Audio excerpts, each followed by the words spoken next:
बिस्मिल्लाहिर्रहमानिर्रहीम, अस्सलाम वालेकुम नाज़रीन, आप देख रहे हैं प्रोग्राम दिला स्टार। मैं हूँ यासिर रशीद और स्टूडियो मेरे साथ मौजूद हैं सीनियर तजज़ियाकार राना मोहम्मद अजीम साहब। नाज़रीन, आज के दिन समातें जो हैं, एक तो इद्दत निकाह केस की समात हुई और वो समात में दलाइल मुकम्मल हुए, जिसमें अफजल मजोका साहब की अदालत के अंदर वो समात थी और पाकिस्तान तहरीक इंसाफ के बानी इमरान खान साहब के वकील जो थे सलमान सफदर साहब, उन्होंने वहाँ पे दलाइल दिए और जो खावर मानेका साहब के वकील थे उन्होंने भी अपने दलाइल दिए। तो खावर मानेका साहब के वकील ने ये कहा कि बनी गाला से जो सफ़र हुआ है अडियाला जेल तक का, तो ये अपनी मर्ज़ी से गए हैं, वहाँ पे जाके सकूनत पजीर हुए हैं, तो फिर इन्हें इस केस से बरियत के हवाले से क्या दरख्वास्त दायर करना थी। तो सारी चीज़ें जो हैं वो इस केस के अंदर फ़ाइल हो चुकी हैं, फ़ैसला जो है वो महफूज हो चुका है, जो 3 तारीख को बाद में सुनाया जाएगा। अब यहाँ पर ये देखना है कि जिस दिन पहले फ़ैसला सुनाया जाना था उस दिन जाके जज साहब पे अदम एतमाद का इजहार दोबारा से किया गया और केस जो है वो दोबारा से चला। तो अब ये देखना है कि जब उनकी मंशा के मुताबिक केस तब्दील हो के नए जज साहब के पास चला गया और वहाँ पे फ़ैसला महफूज हो चुका है, तो फ़ैसला आने के बाद का रद्द-ए-अमल क्या होगा। दूसरी तरफ मखसूस नशिस्तों के हुसूल के हवाले से सुप्रीम कोर्ट में जो समात थी वो 13 रुकनी फुल कोर्ट कर रहा था, चीफ जस्टिस काजी फ़ाइज़ ईसा थे, और आज हमने ये देखा है कि जब बराह रास्त उसकी समात नशर हुई तो काजी फ़ाइज़ ईसा साहब ने माजी का भी हवाला दिया कि मुशर्रफ दौर के अंदर कौन किस जगह पर था। जब उन्होंने माजी का हवाला दिया है तो हमने इससे पहले ये भी देखा है कि पिछले कुछ दिनों में जस्टिस अतर मिनल्ला साहब को लेके सोशल मीडिया के ऊपर ये बातें हुई कि वो मुशर्रफ दौर में किसी ओहदे के ऊपर फाइज भी रहे हैं। तो आज काजी फ़ाइज़ ईसा साहब ने दौरान समात की बात की कि माजी में हमने भी गलतियाँ की, हमें भी अपनी गलतियों को सुधारना चाहिए। तो जस्टिस अतर मिनल्ला साहब, जस्टिस मंसूर अली शाह साहब, जस्टिस आयशा मलिक साहिबा, वो चीफ जस्टिस के किए गए जो वकला से सवालात थे उसके अंदर वो अपनी राय देते रहे, और बाद में जब वो बोल रहे थे तो चीफ जस्टिस की तरफ से रोका गया। तो फिर जस्टिस मंसूर अली शाह साहब और जस्टिस अतर मिनल्ला साहब ने कहा कि हमने आइन की पासदारी करनी है और आइन के तहत हमने हलफ लिया है, तो अब ये हो जाना चाहिए कि इनफ इज़ रफ, तो हमें आगे बढ़ने की तगदो करनी चाहिए। माजी में जो हुआ वो होता रहा, अब जाके चीज़ें देखनी होंगी। लेकिन आज की समात में ये कहा गया है कि सुन्नी इत्तेहाद काउंसिल वाला मामला वो एक तरफ है, पाकिस्तान तहरीक इंसाफ वाला मामला एक तरफ है, और फिर बात ये भी हुई कि क्या सुन्नी इत्तेहाद काउंसिल के कागजात नामजदगी जमा करवाए गए थे साहिबजादा हामिद रज़ा की जानिब से या आज़ाद के तौर पे करवाए गए थे, जिसमें जस्टिस आयशा मलिक साहिबा ने बीच में इंडोर्स करते हुए ये कहा कि ये भी तो देखना होगा कि क्या किसी ने मजबूर किया कि आप आज़ाद ही इलेक्शन लड़ें। तो इस समात का मंजरनामा जो है उसके ऊपर बात होगी, और इसके साथ साथ बात ये होगी कि ऑपरेशन अज़्म इस्तेहकाम जो है, इस बारे में क्लैरिफिकेशन वफाकी काबीना ने दी, वज़ीर आज़म ने भी दी, वज़ीर जो दिफा है ख्वाजा आसिफ साहब उन्होंने भी दी। उन्होंने कहा जी कि ये जो है ये इंटेलिजेंस बेस्ड ऑपरेशन होंगे, इसमें नकल मकानी नहीं होगी, ये टारगेटेड ऑपरेशन होंगे और इसमें सिर्फ उन्हीं जगहों को फोकस किया जाएगा जिसकी इंटेलिजेंस मौजूद होगी। ये माजी के ऑपरेशन की तरह नहीं है कि वहाँ से इनखला लोगों का हो जाएगा। अब इसके ऊपर यह भी हुआ कि ऐवान बाला में और ऐवान ज़ेरी में इसके ऊपर बहस मुबाहिसा होगा, तो हम ये उम्मीद करते हैं कि बहस मुबाहिसा जो है वो खुशगवार माहौल में हो ताकि तमाम फरीक़ैन उस पर मुत्तफ़िक हो सकें। दूसरी तरफ बाद नज़र में पाकिस्तान पीपल्स पार्टी ने मशरूत तौर पर बजट की हिमायत का भी इंदिया दिया है, तो वो उसके पीछे के मंदरजात क्या हैं, यानी कौन से मुतालिबात मनवाए गए। राना साहब की तरफ बढ़ते हैं। राना साहब, ऑपरेशन अज़्म इस्तेहकाम जिसका नाम रखा गया कि विजन अज़्म इस्तेहकाम होगा, तो उस पर तमाम स्टेक होल्डर्स का मुत्तफ़िक हो जाना क्या आपको दिखाई देता है? बिस्मिल्लाहिर्रहमानिर्रहीम, अस्सलातु वस्सलामु अलैका या सय्यदी या रसूल अल्लाह, अस्सलातु वस्सलामु अलैका या सय्यदी या हबीब अल्लाह। देखें, अगर तो ये ऑपरेशन दहशत गर्दों के ख़िलाफ़ है जैसा वज़ीर-ए-आज़म पाकिस्तान ने कहा है, तो इस पर फिर किसी भी स्टेक होल्डर को पीछे नहीं रहना चाहिए। पाकिस्तान से दहशत गर्दी का खात्मा, पाकिस्तान से इंतहा पसंदी का खात्मा, पाकिस्तान से सूबाई असबियत का खात्मा, पाकिस्तान से उन तमाम लोगों के ख़िलाफ़ सख्त तरीन ऑपरेशन होना चाहिए जो पाकिस्तान के ख़िलाफ़ हैं, जो पाकिस्तान की सालमियत के ख़िलाफ़ हैं, पाकिस्तान के इस्तेहकाम के ख़िलाफ़ है। इस पे तो किसी को कोई दूसरी बात नहीं होनी चाहिए। लेकिन जो बात डिस्कस हो रही है उसको आज वज़ीर-ए-आज़म पाकिस्तान ने किसी हद तक क्लियर तो किया है, लेकिन इस पर बहस होनी चाहिए और बहस के बाद बिल्कुल इसे क्लियर होना चाहिए ताकि कोई शक को शुबा ना रहे। इसलिए कि बहुत सी सियासी जमातों ने इस पर अपना रद्द अमल दिया है और दहशत गर्दी का खात्मा तो इस पाकिस्तान के अंदर पहली तरजीह है जिसे होना ही चाहिए। ठीक, राणा साहब, जो आप देखते हैं कि एक तरफ ये वाला मामला है तो दूसरी तरफ कच्चे के डाकू जो हैं उसमें सदर आसिफ अली जरदारी साहब ने कहा है कि जो कौमी धारे में शामिल हो चुके हैं उनको कौमी धारे में शामिल करना चाहिए, जिन्होंने हथियार फेंक दिए उनको कौमी धारे में शामिल करें और दूसरे जो हैं उनकी सरकूबी करें। और फिर उन्होंने ये भी कहा है कि जो कच्चे के डाकू हैं उनकी समाजी और इक़्तिसादी हालत जो है उस इलाके की बेहतर करें तो हालात बेहतर हो सकते हैं। तो इस राय के ऊपर क्या आप कहेंगे? नहीं, आपने शर्जील मेमन साहब की भी गुफ्तगू नहीं सुनी ना। आसिफ अली जरदारी साहब ने भी कहा, शर्जील मेमन साहब ने भी अहम माफ़ी का ऐलान किया जो हथियार फेंक देंगे। कानून है वो, अदालत है वो, किस तरीके से आप कर सकते हैं? कच्चे के डाकुओं ने जिन लोगों को लूटा, जिनको यरगमाल बनाया, जिन पुलिस एहलकारों को शहीद किया, जिन आम आदमियों को शहीद किया, जिन आम आदमियों पर जुल्म की इंतहा की, क्या आप उनके केसेस ख़त्म कर देंगे? क्या आप उनको माफ़ कर देंगे? ये माफ़ी का इख्तियार तो उन लोगों के पास है जिनका नुकसान हुआ।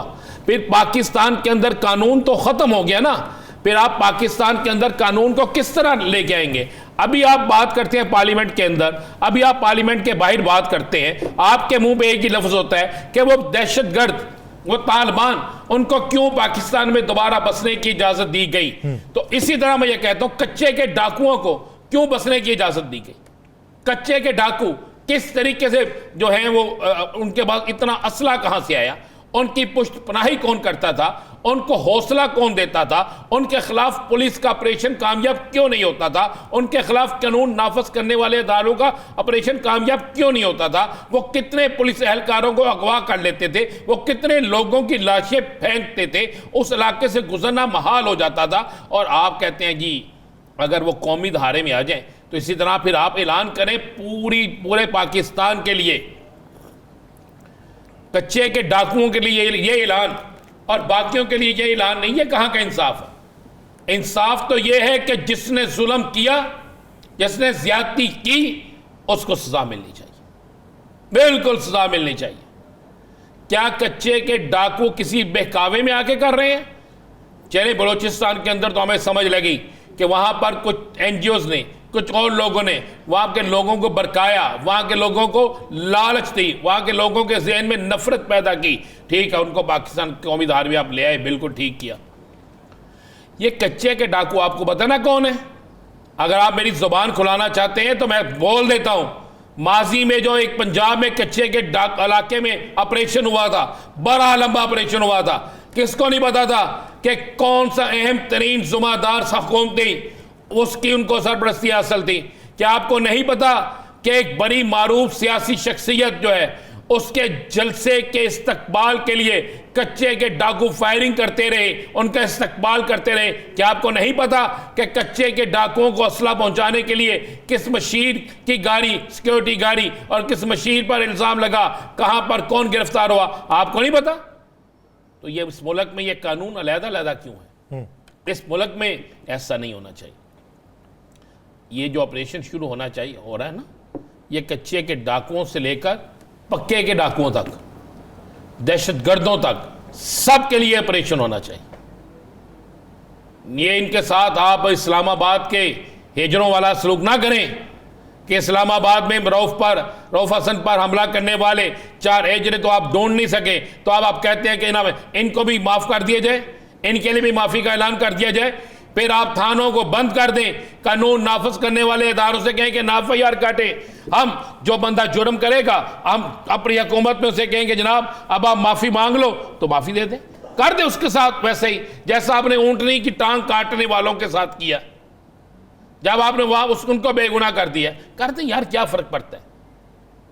हम तो उस देश में रहते हैं, जिस देश के अंदर जिसकी लाठी उसकी भैंस, जिस देश के अंदर जितना कोई ताकतवर है उसका उतना बड़ा जुर्म है और उतनी बड़ी जुर्म की सजा उसे कभी नहीं मिल सकती, उसको सजा देने वाला है ही कोई नहीं।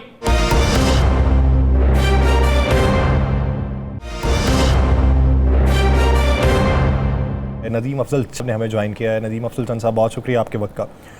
नदीम अफजल चंद साहब, एक तरफ बात ये होती है, राना साहब भी उसका तज़किरा ये कर रहे हैं कि तालिबान जिन्होंने हथियार फेंके तो उन्हें कौमी धारे में शामिल किया गया, और यहाँ ये कहा गया कि इनको ला के यहाँ पे बसाया गया और बारूदी सुरंगें बिछाई गई। तो दूसरी तरफ कच्चे के डाकुओं के मजालिम जो हैं वो आज तक हम बर्दाश्त करते आए हैं और कर भी रहे हैं। और पाकिस्तान पीपल्स पार्टी की तरफ से ये कहा जाना कि जिन्होंने हथियार फेंक दिए हैं उन्हें कौमी धारे में शामिल कर लें, वहाँ पे फलाह बहबूद के इकदाम उठाएं, आम माफ़ी का ऐलान कर दें, तो ये किस हद तक कारगर होगा? देखिए जी, मैं समझता हूँ जिसने भी पाकिस्तान के आइन को या कानून को चैलेंज किया है, जो आइन को नहीं मानता, जो पाकिस्तान को नहीं मानता, रियासत के खिलाफ जो चलता है, वो उसको जांचने का जाविया और है। और जो डेली क्रिमिनल हैं हमारे मुल्क में जो डकैती या जो वारदातें हो रही हैं, जो कई वजह से गुर्बत की वजह से हो रही हैं, कई वजह से लाकानूनियत की वजह से हो रही हैं, और कई मैं समझता हूँ पुश्त पनाहियों की वजह से हो रही हैं, और कई हमारे बैड गवर्नेंस की वजह से हो रही हैं। तो ऐसे लोगों को हर एक को आप एक तरीके से तो नहीं देख सकते। उसको जो हमारा मजहब भी कहता है कि जहाँ आप हाथ तब भी काटेंगे जब आप पूरी मराद पूरा अपनी कौम को, अपने अवाम को दे रहे होंगे, तो फिर ही आप हाथ काटेंगे।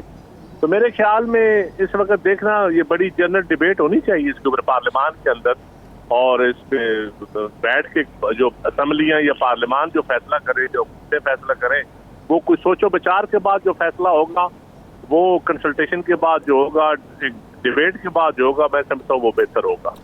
चंद साहब, आपने बड़ी अच्छी बात की है, बहुत अच्छी बात की है आपने। आप क्या समझते हैं, कच्चे के डाकू गुर्बत की वजह से कच्चे के डाकू हैं, मजलूमियत उन पर जुल्म हुआ उस वजह से है, या इंसाफ ना मिलने की वजह से? देखिए जी, एक तो बड़ी लाइन क्लियर है कि हमारे इलाकों में हम देहाती लोग हैं, बहुत सारे लोग कत्लो गारत में इसलिए जाते हैं कि उनके किसी के पेरेंट्स कत्ल हुए होते हैं, तो उनको इंसाफ नहीं मिलता, तो फिर वो खुद इंतकाम लेते हैं और वो जराइम की दुनिया में दलदल में फंस जाते हैं। ये हमारे कानून की वजह से, हमारी बैड गवर्नेंस की वजह से, हमारे निज़ाम अदल की वजह से भी हमने बहुत सारे लोगों को क्रिमिनल बनाया। आप जेलों का विजिट करें, मैं कई दफा जेलों में गया हूँ, यकीन जाने आधे लोग हमारे बैड सिस्टम की वजह से, गंदे सिस्टम की वजह से, सिस्टम उनको इंसाफ नहीं देता तो वो खुद हथियार उठा लेते हैं। लेकिन इसके बावजूद मैं समझता हूँ कि जिन लोगों ने जो जराइम किए हैं उनको उनकी सजा मिलनी चाहिए। लेकिन देखना ये चाहिए कि हमें भी अपने इदारों में रिफॉर्म्स करनी चाहिए। हम अपनी आवाम को डिलीवर क्या कर रहे हैं, हम उसके मुताबिक ही हमें फैसले करने चाहिए। और ये जो हेडाकिज्म है या किसी वक्ती तौर पे, ऐसी चीज़ें नहीं होनी चाहिए। अच्छा चंद साहब, आप पीटीआई में गए, पीटीआई से फिर आप वापस चले गए, तो सर आपने मजमूई तौर पे पाकिस्तान तहरीक इंसाफ को परखा भी है, लेकिन पाकिस्तान पीपल्स पार्टी से अगर कुर्बत ज़्यादा देखी जाए तो मौलाना फजल रहमान साहब की रही है। तो आपने पीटीआई के बारे में भी ये राय रखी कि पाकिस्तान तहरीक इंसाफ ने लोगों से वादे भी पूरे नहीं किए और जो एम लेके आई थी वो नहीं किया। मौलाना साहब का ये कहना है कि अगर इत्तेहाद हो तो वो मारूजी हालात के ऊपर ना हो, कि मकासद पूरे होने पर लोग शहबाज शरीफ और आसिफ जरदारी बन जाएं। कौन से मकासद थे कि जो पूरे होने पे मौलाना से रास्ता काट लिया गया? देखिए जी, मौलाना बड़े मंजे हुए सियासतदान हैं, और मौलाना मैं समझता हूँ कि इस वक्त जो उनके आसिफ अली जरदारी साहब के साथ जिन्हें जाती मरातम है, शायद इतने किसी से भी नहीं है। फिर मियां नवाज शरीफ साहब के साथ भी उनके जाती मरातम है। तो अब ये वो अपनी खुल के वजाहत करें कि उनसे कौन से वादे किए गए थे या किसने किए थे। तो मेरे ख्याल में जो जरदारी साहब ने उनके साथ जितने भी आज तक वादे किए हैं, 2008 में किए हैं या 13 में किए हैं या 18 में किए हैं, वो तो सारे पूरे किए थे। और उनकी वजह से बहुत सारे मामलात में अपने लिए खराबी भी पैदा की। उनकी दोस्ती की वजह से सिंध में उनकी पार्टी को बड़ी गुंजाइश मिली कदम जमाने की, जो कि सिंध एक सूफियों की धरती थी। वहाँ मुल्ला इज़्म को लोग नहीं मानते, वहाँ दूसरे मकातब फ़िक्र या सूफी इज़्म के या वो लोगों की अक्सरियत है। मैं समझता हूँ पीपल्स पार्टी के साथ कुर्बत की वजह से उनको बहुत सारे फायदे मिले। लेकिन जहाँ तक उनकी इस बात का तल्लक है तो इसका जवाब मैं नहीं दे सकता, ये तो वो खुद ही दे सकते हैं कि क्या वादे हुए थे। मुझे उनके वादों का पता नहीं है और मैं मौलाना साहब की ज़ात पे वो कमेंट्स भी नहीं करना चाहता। चंद साहब, आप मौजूदा बजट को कैसा समझते हैं? बजट देखिए जी, बजट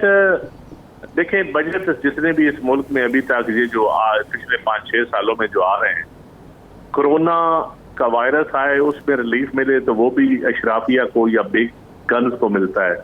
और बजट भी देखा जाता है, बजट भी जब बनाए जाते हैं तो यकीन जानिए अशराफिया अपनी मराहत विड्रॉ करने के लिए तैयार नहीं। चंद साहब, बात एक ये है कि इख्तियारात होने के बावजूद भी अगर तमाम लोग जब बजट पेश करें उसकी मंजूरी के बाद जब हुकूमतें चली जाएं तो यही कहें कि अशराफिया मजबूत है, तो अगर सियासतदान ही मजबूत नहीं है और वो अपने दौरे इक़्तिदार में नहीं बोल सकते और वो इक़दामात नहीं उठा सकते, तो फिर अपोजिशन में वावेला करने का फ़ायदा क्या?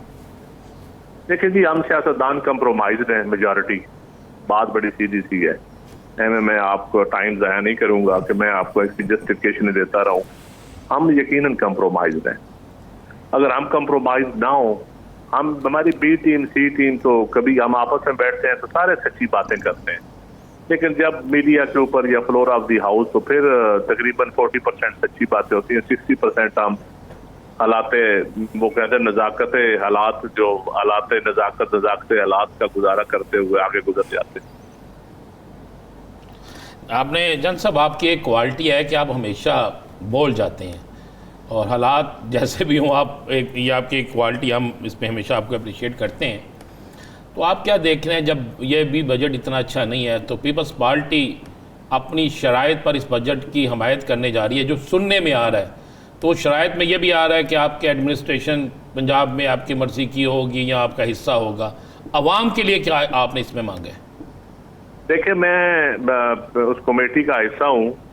अवाम के लिए मुतालबा ये है कि हमारा पहले दिन जो इनसे एग्रीमेंट हुआ था वो लोकल गवर्नमेंट इलेक्शन इन्होंने 1 साल में करवाने हैं।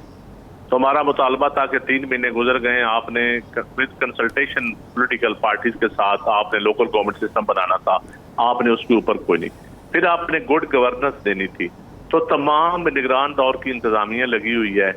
अपना तो कोई नून लीग ने अभी तक कोई विजन दिया नहीं है, कोई policy, health policy, education policy, कोई ऐसी गवर्नेंस की पॉलिसी जिसके ऊपर हम कहें कि नई गवर्नमेंट आई है तो नया निज़ाम आ रहा है। तो यही हमारे मुतालबात थे कि हमें ब्यूरोक्रेसी में या उन चीज़ों में कंसल्टेशन में शामिल करें, और गुड गवर्नेंस के लिए हमने कोई तहसीलदार या ASI भर्ती नहीं करवाने। हम कहते हैं ना हमने कोई पुलिस में सिफारिशी भर्ती करवाने हैं, ना हमने टीचर्स में भर्ती, लेकिन हम ये कहते हैं कि हमारे आधे स्कूल बंद पड़े हैं टीचरों की वजह से, हमारे हॉस्पिटल आधे बंद पड़े हैं डॉक्टर्स की कमी की वजह से, लोगों को दवाई नहीं मिल रही। लोगों लेकिन चंद साहब, एक सादा सी बात है सर सादा सी बात है, ये इंतज़ामी तौर पे आप इंजेक्ट भी करवा लेंगे, आप मैन पावर भी मुकम्मल कर लेंगे, लेकिन बुनियादी तौर पे जो बजट की मंजूरी है सर, उसमें तो वो टैक्स नेट जो बढ़ाया गया वो तो कम हो नहीं सकता, वो जितने लोगों के ऊपर लगेगा। दो तरीक़ेकार होते हैं। अगर आप ईमानदाराना बुनियाद पर टैक्स नेट लगाएं ना, बढ़ाएं, अवाम को पता हो कि आप टैक्स हमारे ऊपर खर्च करेंगे, तो यकीन जानिए फिर अवाम को देते हुए तकलीफ भी नहीं होती। लेकिन अगर आप तनख्वाहदार तबके के ऊपर 40% लगाएं और जो दुकानदार या जो सर्विसेज प्रोवाइडर, वकील या डॉक्टर जो पर्ची पे डेली 1-2 लाख रुपया कमा रहा है, डेली 1-2 लाख रुपया कमा रहा है, तो वो आपको 5% टैक्स भी ना दे, तो ये तो ज्यादती है। और लेकिन सर वो यही बात पूछ रहा हूं ना कि उन मुतालिबात में 70 एक जगह पे, लेकिन आप बता रहे हैं, मैं आपका वो तासर जाहिर करना चाहता हूँ कि पीपल्स पार्टी ने कोई जाती डिमांड की। एक तरफ से आप लाहौर के लिए 70 अरब का ऐलान करते हैं, दूसरी तरफ आधा लाहौर के पास पीने का साफ पानी भी नहीं है। हम चाहते हैं कि प्रायोरिटी ऐसे मंसूबों की हो कि अवाम को बुनियादी जरूरतें मिले। सिर्फ आप दिखावे के ओवरहेड या दिखावे की मोटरवेज या दिखावे का मेट्रो ना हो, अवाम को बुनियादी ज़रूरत उनकी, अवाम की सेहत ठीक हो, अवाम का एजुकेशन सिस्टम ठीक हो।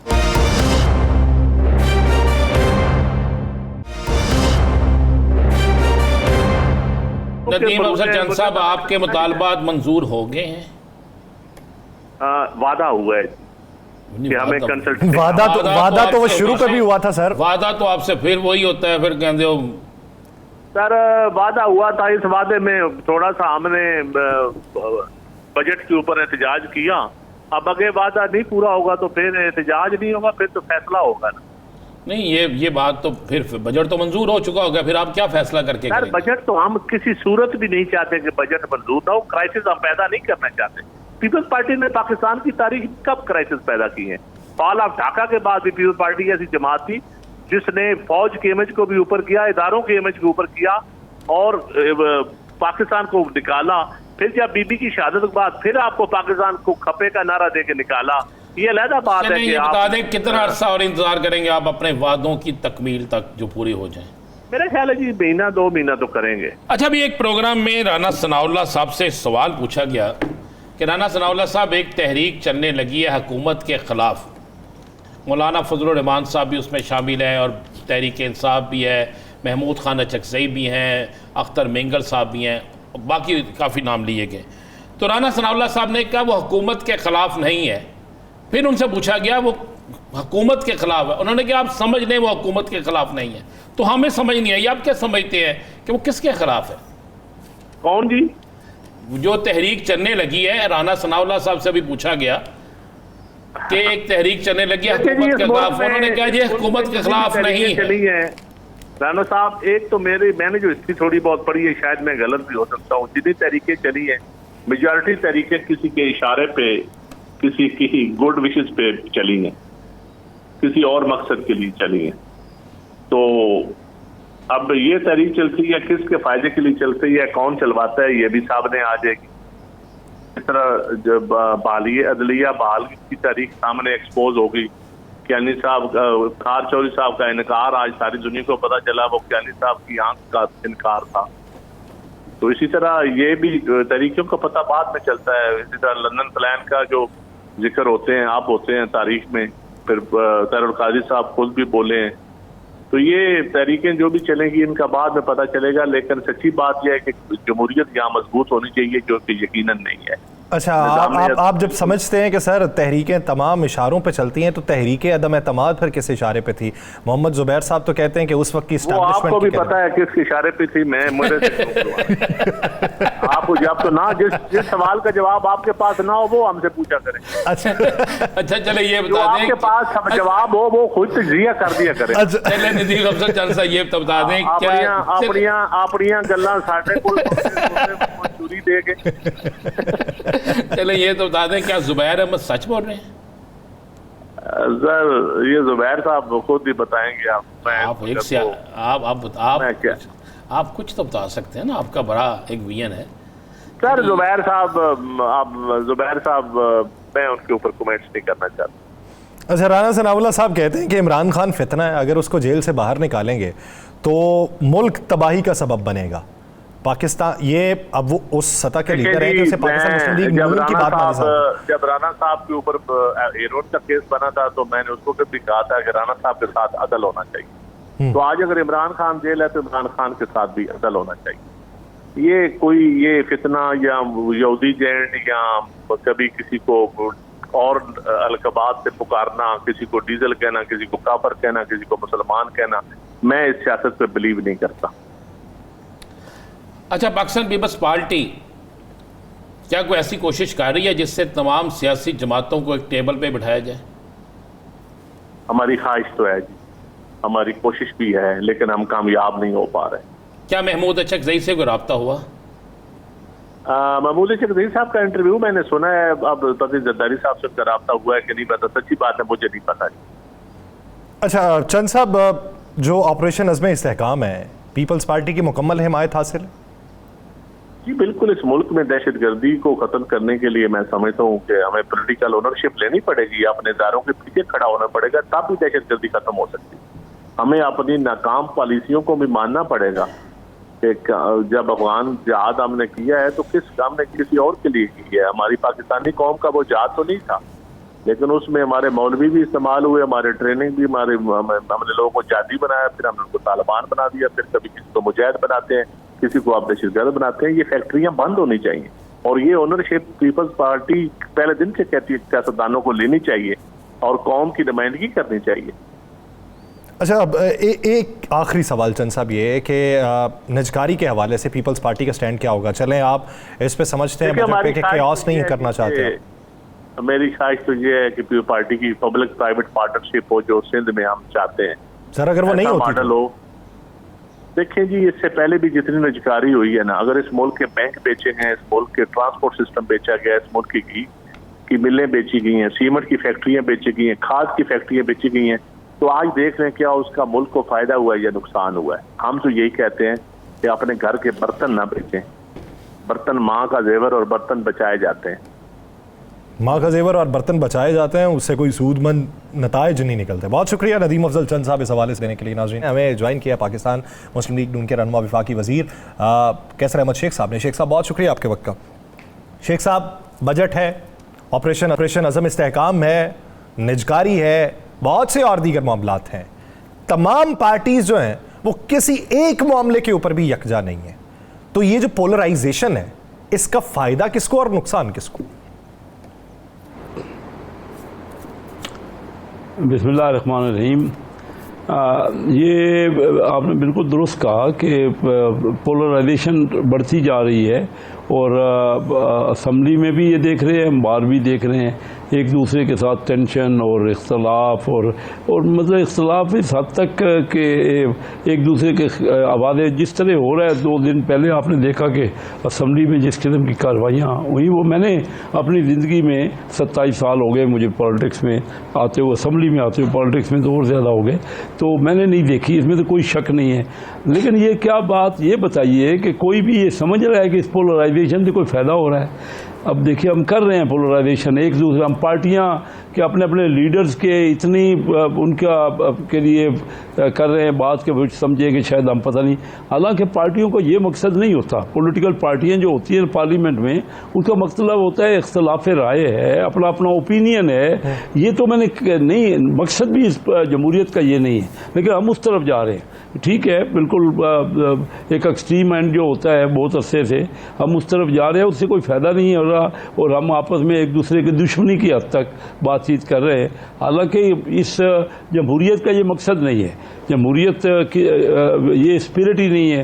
तो ये आपकी बात दुरुस्त है, आप सही कह रहे हैं कि दिन ब दिन बढ़ता। और चाइना, इसहाक डार साहब ने बड़ी सही मुनासिब बात की कि चाइना तो ये कोशिश कर रहा है ना कि आपको मिलाए, वो तो बल्कि कह रहे हैं कि आप इकट्ठे हों और कम से कम डेवलपमेंट पे तो इख्तलाफ राय ख़त्म करें ना। वो कह रहे हैं अपना अपना ओपिनियन है, ठीक है जो कुछ है, लेकिन उसका ये मतलब नहीं है आपका मुल्क आगे ना बढ़े, आपको रोज़गार ना मिले, आपके यहाँ महंगाई कम ना हो, आपके यहाँ इंडस्ट्री ना लगे, आपके यहाँ फॉरेन डायरेक्ट इन्वेस्टमेंट ना आए। इस बात में किसको ओपिनियन हो सकती है? कोई ओपिनियन नहीं है। लेकिन बहरहाल हम तो इख्तलाफ बड़ा इख्तलाफ की तरफ बढ़ रहे हैं और ज़्यादा बढ़ चुके हैं। ये मैं एग्री कर रहा हूँ। कैसे शेख साहब, चाइना का बड़ा आला वफ्द आया, उन्होंने बकौल इसहाक डार साहब के कि हमारी नफ्स चेक की कि सियासी नफ्स क्या है। तमाम सियासी जमातें उस मीटिंग में मौजूद थी समेत तहरीक इंसाफ के। किसी ने भी कोई ऐसी बात नहीं की जिससे ये तासुर जाए कि हम एक नहीं हैं सी पैक के मामले पे, इस सारे प्रोजेक्ट के मामले पे। उस वक्त भी तो किसी ने इकट्ठा किया होगा ना। जिसने भी उस वक्त इकट्ठा किया उससे दरखास्त करके दोबारा इकट्ठे क्यों नहीं हो सकते? नहीं, इकट्ठे तो आप सही कह रहे, किसी ने इकट्ठा किया होगा या किसी पर्पज़ के लिए इकट्ठे हो गए होंगे। लेकिन दूसरे ही दिन आप देख लीजिए ना कि अगर कोई तशद्दुद होना है या उसके ख़िलाफ़ एक्शन तो होना है ना। अगर जो कुछ कार्रवाइयाँ जो कुछ हमारे मुल्क में हो रहा है ये सारा, तो उसका जो एक्शन होना है तो एक्शन की तो खिलाफ वर्जी शुरू हो गई कि एक्शन नहीं किया जाए। अब बगैर एक्शन किए कहाँ ये ठीक हो सकता है? चाइना जो यहाँ पर मैं ये जो हमारे ये फैसला हुआ ना कि तशद्दुद जो है जो मामलात हमारे पेश आ रहे हैं, जो रोज उस पे तो कोई कंप्रोमाइज नहीं है जी। मैं अर्ज कर रहा हूं उस पे तो कोई कंप्रोमाइज नहीं। हम उस पे बात नहीं कर रहे, उस पे कोई कंप्रोमाइज नहीं। उस पे दहशतगर्दी के खिलाफ तो बिला झिझक होना चाहिए।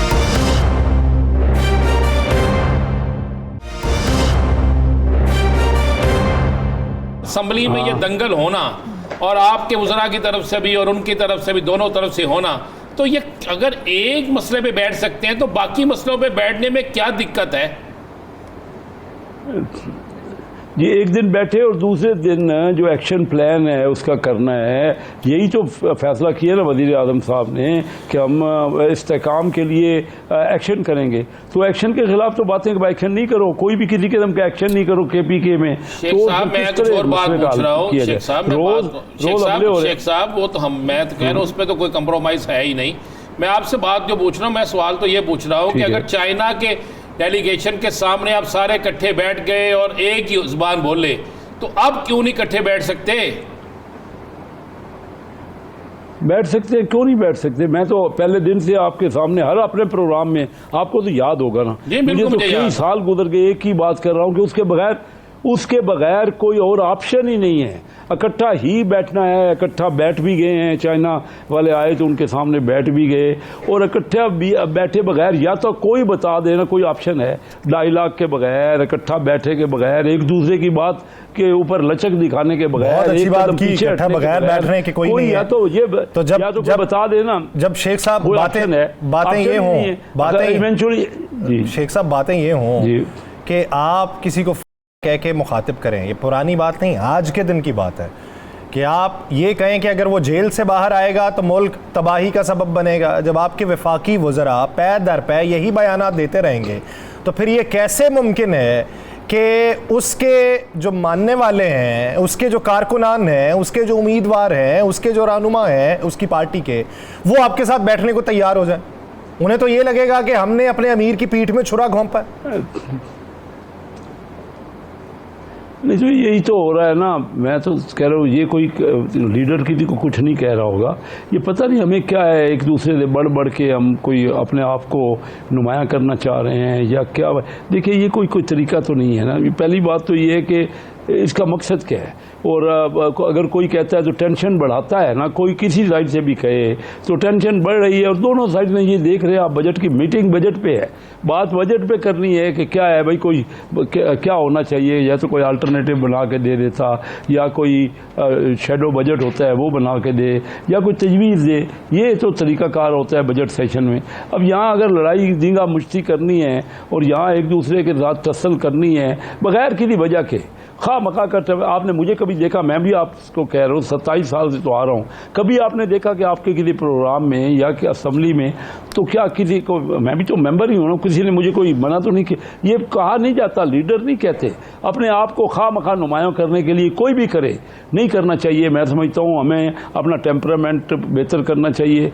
ये मुल्क के मफाद में नहीं है। हमारा मुल्क इस वक्त पोजीशन में है कि फॉरेन डायरेक्ट इन्वेस्टमेंट आ सकती है। आप देख रहे हैं कि स्टॉक एक्सचेंज कितना तेज़ी से आगे बढ़ रहा है। नुमाया तौर पे लोग इस मुल्क की तरफ देख रहे हैं। चाइना वाले आके यही हमें समझा रहे हैं ना क्या हो रहा है उनके खिलाफ, उन्होंने क्या किसी का बिगाड़ा है कि उनके खिलाफ देखिए ना ये जो दहशतगर्दी के हो रहे हैं। तो और हम अपना जो पार्टियां जिस तशद्दुद की बात की जा सकती है, तरीक़ाकार से बैठ के भी बात की जा सकती है, कोई सूझबूझ से भी बात की जा सकती है। ये एक दूसरे से ज़्यादा आगे बढ़ चढ़ के इख्तलाफ करना और एक दूसरे के खिलाफ बातें करना और दुश्मन तराजी करना, ये तो कोई जिस लेवल तक बात हुई है इस सेशन में आप देख तो रहे हैं, उसका कोई अल्फाज नहीं है इस किस्म के।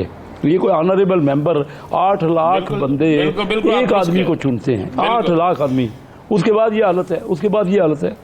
यही तो रोना है, यही तो रोना है कि जिसको 8 लाख आदमी चुनते हैं उस बेचारे को, जिस सलमान राजा सलमान अकरम राजा ने कहा कि मुझे तो चुना भी नहीं गया। हालांकि आपको भी पता है, आप अपने दिल पे हाथ रख के जानते हैं कि वो भी जीते हुए थे। बजट इजलास बड़ा अहम इजलास होता है, मियाँ साहब का तो होना ज़रूरी है ना वहाँ पे। पर मियाँ साहब ऐसे इजलास में आके, जिस इजलास में आप देखिए किसी की इज्जत हो रही है, हो क्या रहा है किसी की। यहाँ हमने तो अपने बड़े से बड़े लीडर को होता तो ये एक सियासत क्या थी, हम सियासत में आते थे अपनी इज़्ज़त के लिए कि हम अपना वक़ार कायम रखें और मुल्क के लिए और लोगों के लिए कुछ करें, यही तो, या खिदमत करें, यही तो सियासत का मकसद था। हमने अगर सियासत लड़ाई झगड़ा का नाम बना लिया है, लेकिन पार्लियामान के एसओपीज़ तो भी तो शेख साहब है ना, वो मसी खेल साहब की रुकनीत मुअत्तल हुई ना, उससे पहले तारिक बशीर चीमा साहब की हुई ना। अब तक पाकिस्तान की पार्लियामेंट की तारीख में 25 से ज़ायद अफराद की रुकनीत मुअत्तल हुई, गाये बगाए हुई, मुख्तलिफ अदवार में हुई। सर ट्रेंड सेट तो होना चाहिए। अब ये तो नहीं कहा जा सकता कि वहाँ का माहौल अच्छा नहीं तो हमने पार्लियामेंट में क्या लेने जाना। नहीं, मैं ये नहीं कह रहा कि ना उन्होंने कोई कहा है, मियाँ साहब ने तो कोई कहा। मैं तो सर वो तो छुट्टी की दरखास्त दी ना उन्होंने छुट्टी की दरखास्त की इस पार्लियामेंट के बजट इजलास से, वो मंजूर होगी। हमजा शहबाज साहब की भी ये इतला थी, वो भी मंजूर हो गई। अब पार्टी के कदावर लीडर या रहनुमाई नहीं होंगे हुकूमत, और जो हुकूमती पार्टी होगी तो फिर दूसरों को तरगीब क्या देनी। मैंने तो आपको बताया ना कि वो इस माहौल में उन्होंने छुट्टी, ये मेरा ख्याल है, उन्होंने मुझे तो बताया नहीं, ना मेरे से डिस्कस हुआ। वहाँ उन्होंने मुनासिब नहीं समझा ना कि ऐसे इजलास में शिरकत करे। असल में हर एक का तो हम किसी की इज़्ज़त तो करते हैं। यहाँ देखो बड़ा अरसा खिदमत की है, लोगों के मियाँ नवाज शरीफ ने काम किए हैं, 3 बार वज़ीर आज़म रहे हैं, उनसे कोई इख्तलाफ कर सकता है, वो ठीक है, बाइज़्ज़त तौर पे हर एक के लिए कर। मियाँ साहब खुद इमरान खान साहब जब बने वज़ीर आज़म तो उनके उस वक़्त भी उनके बाद भी गए थे, और वो अभी जो आए हैं वो लाहौर में उन्होंने जलसा में आए शिरकत की, तो उन्होंने पहले दिन से ये कहा कि मैं सबके पास जाऊँगा, मैं तो हर एक के पास जाके वो तो एक मैंने हमेशा उनका देखा है कि उन्होंने बड़े एक एहसन तरीके से सियासत की है, और कभी किसी के ख़िलाफ़ कोई ऊंची आवाज़ में भी बात नहीं की। आप मुझे कोट कर दें कहीं उनकी को पॉलिटिक्स का ये हिस्सा रहा हो, तो उन्होंने मुनासिब नहीं समझा तो तभी नहीं आए ना। अब उसमें मैं क्या कमेंट कर सकता हूँ? मैं तो देखिए ना, मियाँ साहब की बड़ी इज़्ज़त करता हूँ, मेरे वो लीडर हैं, और मेरे तो बर्दाश्त नहीं हो सकता ना कि जिस तरह बातें हो रही हैं एक दूसरे के ख़िलाफ़, तो हमें अवॉइड करना चाहिए, हर एक की इज़्ज़त करना चाहिए और तभी सियासत का मकसद ख़त्म हो जाएगा। क्या हुआ, कई मार्शल लॉ तो हमारे यहाँ आ गए। यही होता रहा ना कि जब हम किसी नतीजे पे नहीं पहुँचे या पॉलिटिशियन जो है रिजल्ट नहीं निकाल सके, आपस में नहीं बैठे ना, जब 71 में जो बांग्लादेश का इंसिडेंट हुआ, हमारा मुल्क 2 लाख हुआ, तो क्या हुआ, कोई 2 पार्टियां थी, 2 पार्टियां आपस में नहीं बैठी। अब ठीक है, उसमें कहते हैं, कोई कहते हैं जी किसी दूसरे का किरदार क्या है, मैं पॉलिटिशियन हूँ, मेरे में इतनी हिम्मत होनी चाहिए, मुझे कोई रोकता है, क्यों रोके कोई? मैं अगर अपना मेरा लेकिन किसी दूसरे ने भी ना बैठने पे और इसी इद्दत के ऊपर ये कहा था कि वो माहौल बनाया जा रहा है, तो उसके ऊपर भी मुकदमा करने की सोची गई है, तो ये जो हीट है ये खत्म होनी चाहिए। बहुत शुक्रिया कैसर अहमद शेख साहब इस हवाले से अपना वक्त देने के लिए। नाज़रीन, चौधरी परवेज़ इलाही साहब खामोश हैं जब से आए हुए, तो तब से खामोश हैं, तो शायद उसी खामोशी का फ़ायदा उठाते हुए मुख्तलिफ प्लेटफॉर्म्स के ऊपर उनके मुतल्लिक बातें हुई और फिर उन्होंने वो सकूत को तोड़ा और उन्होंने ये बताया कि 1.25 साल जेल में रहने के बाद मैंने कोई डील या ढील करने वाले जो हैं वो सुन लें कि मैंने ऐसा कुछ नहीं किया। उन्होंने कहा कि मैंने अगर ऐसा कुछ करना होता तो चौधरी शुजात साहब और उनके साहबजादे मिलने के लिए आते थे, तो मैं उस वक्त ऐसा कुछ कर चुका होता, लेकिन मैंने किसी से कोई मुलाकात नहीं की। उन्होंने कहा कि अगर कोई मुझसे बात करना चाहता है, वो चाहे पाकिस्तान मुस्लिम लीग काफ है, वो पहले गुजरात की चोरी मैंडेट का जवाब हमें दे, उसका एहतसाब करे, तो फिर बात होगी। उन्होंने ये कहा कि इमरान खान से मेरी गाहे बगाहे मुलाकातें होती रहीं, लेकिन ऐसा इसमें कुछ नहीं। अब चौधरी परवेज़ इलाही साहब के हवाले से मज़ीद क्या बातें हैं, राना साहब से जानते हैं। राना साहब, अंदर की बात बताएं। ये तो वो है कि जो पब्लिक उन्होंने स्टेटमेंट दे दी, उनके करीबी रफ़का के साथ आपके भी अच्छे ताल्लुकात हैं, तो क्या बात है अंदर की? मेरी चौधरी परवेज़ इलाही साहब से बात हुई। आप एक बात ज़हन में रखिएगा, चौधरी परवेज़ इलाही साहब इंतहा सतह तक गए। अगर उन्होंने डील करनी होती तो चौधरी परवेज़ इलाही साहब 3 दिन भी जेल में न रहते। कौन सा मुकदमा है जो चौधरी परवेज़ इलाही पे नहीं बना? एक बीमार शख्स, उसको इस तरह पिंडी से लाहौर लाना, लाहौर से पिंडी ले जाना, उसको अदालतों में लेके जाना, अस्पताल में लेके गए तो फौरी वापस ले आना, ये इससे ज़्यादा अज़ियत क्या है? क्या उन्होंने कोई बम धमाका किया था? क्या उन्होंने कोई जहाज़ अगवा किया था? भाई, चौधरी परवेज़ इलाही पे जितने केसेस थे सब पे उनकी बेल्स हुई। बहुत से केसेस पे वो मैपदारों को ना होने के बराबर थे वो केस।